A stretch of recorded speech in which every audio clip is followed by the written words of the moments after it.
ஜெய் சீதாராம். அனைவருக்கும் வணக்கம். அடியனின் ஜோதிட குருமார்களை வணங்குகிறேன். இன்றைய பதிவில் நாம் பார்க்க போவது அஸ்வினி நட்சத்திரம் 1ஆம் பாதம், 2ஆம் பாதம், 3ஆம் பாதம், 4ஆம் பாதம். இந்த பாதங்களில் பிறந்தவர்களுடைய குண இயல்புகள் எப்படி இருக்கும் என்பதை பற்றி பார்க்கலாம். அதற்கு முன்பு இந்த காணொளியை பார்க்கக்கூடிய அன்பர்கள் சப்ஸ்கிரைப் பண்ணி உங்களுடைய நண்பர்களுக்கும் இந்த பதிவை அனுப்பி உங்களுடைய ஆதரவை தரும்படி கேட்டுக்கொள்கிறேன். For consultation, Srihari Chakra Salvambike Nachiyar, Pondicherry 9789442808 என்பதை அணுகலாம். அஸ்வினி நட்சத்திரம் நட்சத்திரத்தினுடைய ராசி எப்படின்னா மேஷம். அதனுடைய அதிபதி யாருன்னா கேது. இந்த ராசியினுடைய அதிபதி யாருன்னா செவ்வாய். பொதுவாக அஸ்வினி நட்சத்திரத்தினுடைய குணங்கள் அப்படின்னா கோபம் இருக்கும், பிடிவாத குணம் இருக்கும், சண்டை போடுவாங்க, கொஞ்சம் அதில் ஒரு ஈடுபாடு, நல்ல உழைப்பு கொடுக்கக்கூடியவர்கள், எதிலையும் வெற்றி பெற வேண்டும் என்ற ஒரு தீவிரமான ஒரு எண்ணம் கொண்டவர்கள். பெண்களிடத்திலே இனிமையாக பேசுவார்கள். ஆனால் இவரை அவமதித்து விட்டால் பழிவாங்க தவறமாட்டார். தவறுக்காக மன்னிப்பு கேட்கக்கூடிய இயல்பு உடையவர்களும் இவர்கள். எந்த காரியத்தையுமே தைரியத்துடன் செய்து முடிப்பவர்கள். தாய் தந்தையர் மீது ஓரளவு பாசமுடையவர்களாக இருப்பார்கள். அழகும் முரட்டு சுபாவமும் இவர்களுடைய இயற்கையாக அமைந்த ஒரு அமைப்பு. அஸ்வினினுடைய முதல் பாதத்திலே பிறந்தவர்கள் பொதுவாக அதிக கோபம், பிடிவாத குணம், சொத்து சேர்க்கக்கூடிய எண்ணங்கள், எடுத்த காரியத்தில் வெற்றி என்பது இருக்கும். அஸ்வினி நட்சத்திரத்தின் 2ஆம் பாதத்தில் பிறந்தவர்களுக்கு மிக முக்கியமான ஒரு எண்ணம், சாந்த குணம் இருக்கும்.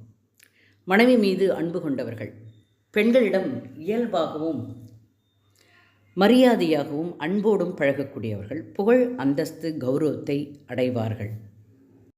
அஸ்வினி நட்சத்திரத்தின் 3ஆம் பாதத்தில் பிறந்தவர்கள் பொதுவாக குணங்கள் என்னென்னவோ அதெல்லாம் இருக்கும். அதாவது முரட்டுத்தனம், பிடிவாதம், கொஞ்சம் கோபம், சண்டை போடக்கூடியது, வெற்றி கொள்ளக்கூடிய எண்ணம். இது மட்டும் இல்லை, தைரியமாக இருப்பாங்க, சாதுரியமாக பேசுவார்கள் இந்த 3ஆம் பாதத்தில் பிறந்தவர்கள். கல்வியில் நல்ல நுட்பமான ஆராய்ச்சிகள்லாம் அதிக ஈடுபாடு கொண்டவர்கள். வாதம் செய்வதில் வல்லவர்கள். கற்பனை சிறந்தவர்கள், கற்பனையில் வல்லவர்கள். அன்னையின் மீது அதிக அன்பு கொண்டவர்கள் இந்த 3ஆம் பாதத்தில் பிறந்தவர்கள். அஸ்வினி 4ஆவது பாதத்தில் பிறந்தவர்கள் இயற்கையாகவே கோபகுணம் இருக்கும், பிடிவாத குணம் இருக்கும், சொத்து சேர்க்கக்கூடிய எண்ணம் இருக்கும்.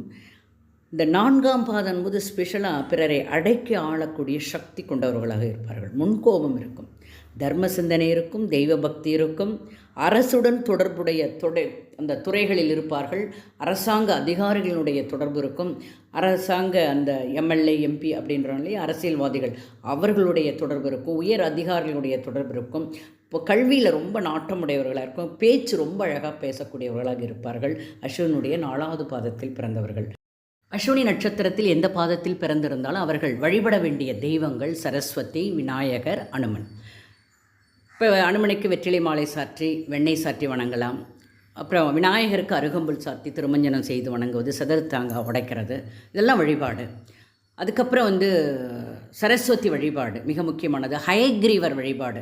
காரணம், அஸ்வினி நாளை குதிரை என்பது ஒரு குறியீடாக வரும். குதிரை படத்தை வாங்கி கூட பேக்கெட்டில் வச்சுக்கலாம், வீட்டில் வச்சுக்கலாம், நம்ம படுக்கிற அந்த அறையில் ஒட்டி வச்சுக்கலாம். குதிரையை பார்க்குறது அந்த அஸ்வினி நட்சத்திரத்தை ஆக்டிவேட் பண்ணுறது அர்த்தம். அது போல் பண்ணிக்கலாம். அதுக்கப்புறம் பார்த்திங்கன்னா சிற்றன்னம், அதாவது வெரைட்டி ரைஸ் இருக்காங்க இல்லையா, லெமன் ரைஸு, புளியோதரை, தயிர் சாதம், தேங்காய் சாதம், இடியப்பம், இந்த மாதிரி சிற்றன்னங்களை தானம் பண்ணலாம். விநாயகருக்கு நைவேத்தியம் பண்ணியோ இல்லை அனுமனுக்கு நைவேத்தியம் பண்ணியோ குழந்தைகளுக்கோ மற்றவர்களுக்கு தானம் பண்ணுறது மிக விசேஷம். அது மட்டும் இல்லை, கேது என்றாலே எழுது பொருட்கள், கல்விக்கு உதவுறது, கல்வி நோட்டு புத்தகங்கள் வாங்கி தானம் பண்ணுறது, ரொம்ப கஷ்டப்படுற குழந்தைங்களுக்கு இந்த மாதிரி ஒரு கைங்கரியம் பண்ணினாலே அந்த அஸ்வினி நட்சத்திரத்தை நாம் ஆக்டிவேட் பண்ணுறோன்னு அர்த்தம். நமக்கு வேண்டிய பலனில் கண்டிப்பாக கிடைக்கும். வாழ்க வளமுடன். நன்றி, வணக்கம்.